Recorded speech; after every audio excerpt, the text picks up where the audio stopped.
For the first time in history, people and machinery are working together, realizing a dream. A uniting force that knows no geographical boundaries without regard to race, creed, or color.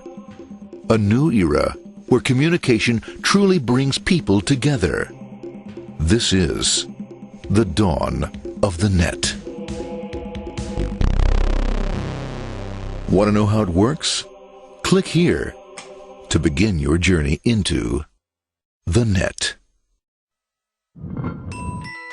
Now, exactly what happened when you clicked on that link?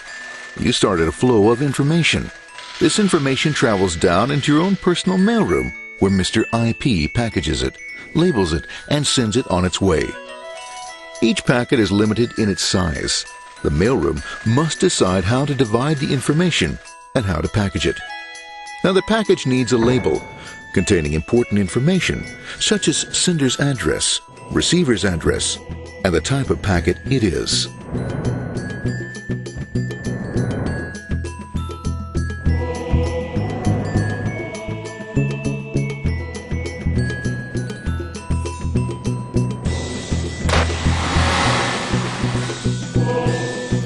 Because this particular packet is going out onto the internet, it also gets an address for the proxy server, which has a special function, as we'll see later.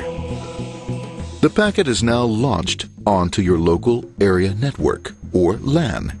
This network is used to connect all the local computers, routers, printers, etc. for information exchange within the physical walls of the building. The LAN is a pretty uncontrolled place, and unfortunately, accidents can happen.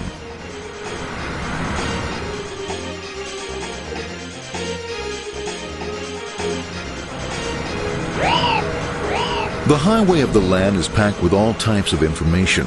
These are IP packets, Novell packets, Apple Talk packets. They're going against traffic, as usual.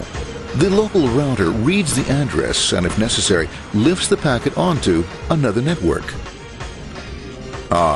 The router, a symbol of control in a seemingly disorganized world. Whoops, sorry about that. Let's go with this one here, this one here. This one goes here, this one goes here. I don't like this one. Let's go with this one. Let's go here. A little bit left. Let's go with this one here. Another channel here. Let's put that one here. Let's put that one here. There he is. Systematic, uncaring, methodical, conservative, and sometimes not quite up to speed. Sorry. But at least he is exact. For the most part. That's the one that was there. That one was there. That one was there. And this one was there. Well, another one that was there. That was there. He's behind. That one was still there. That was there. He was there. One was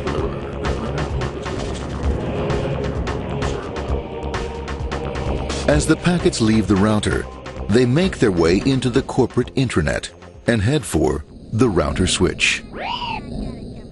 A bit more efficient than the router switch plays fast and loose with IP packets, deftly routing them along their way.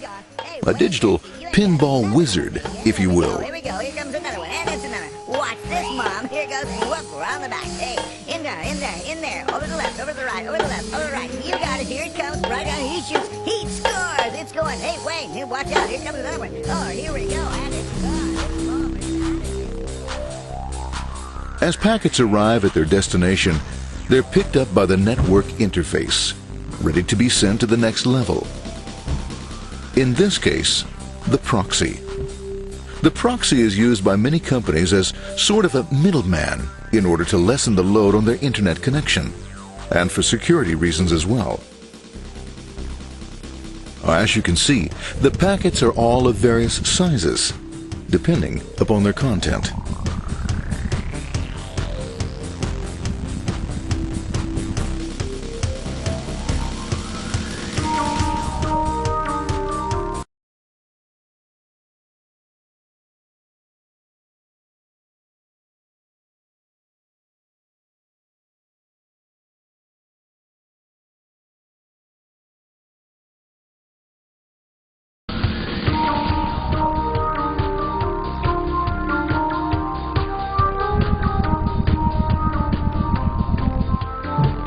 The proxy opens the packet and looks for the web address, or URL. Depending upon whether the address is acceptable, the packet is sent on to the internet.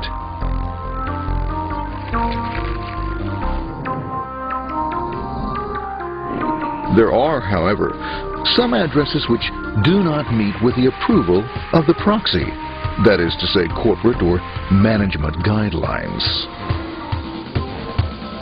These are summarily dealt with. For those who make it, it's on the road again.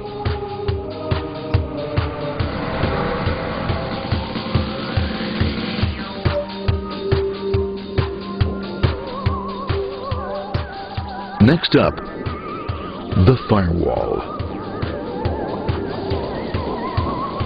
The corporate firewall serves two purposes. It prevents some rather nasty things from the internet from coming into the intranet, and it can also prevent sensitive corporate information from being sent out onto the internet. Once through the firewall, a router picks up the packet and places it onto a much narrower road, or bandwidth, as we say. Obviously, the road is not broad enough to take them all. Now you might wonder what happens to all those packets which don't make it along the way. Well, when Mr. IP doesn't receive an acknowledgement that a packet has been received in due time, he simply sends a replacement packet. We are now ready to enter the world of the Internet. A spider web of interconnected networks which span our entire globe. Here, routers and switches establish links between networks. The path our packets take may be via satellite, telephone lines, wireless, or even transoceanic cable. Near the end of our destination, we'll find another firewall. The firewall is designed to let in only those packets that meet its criteria. This firewall is operating on ports 80 and 25.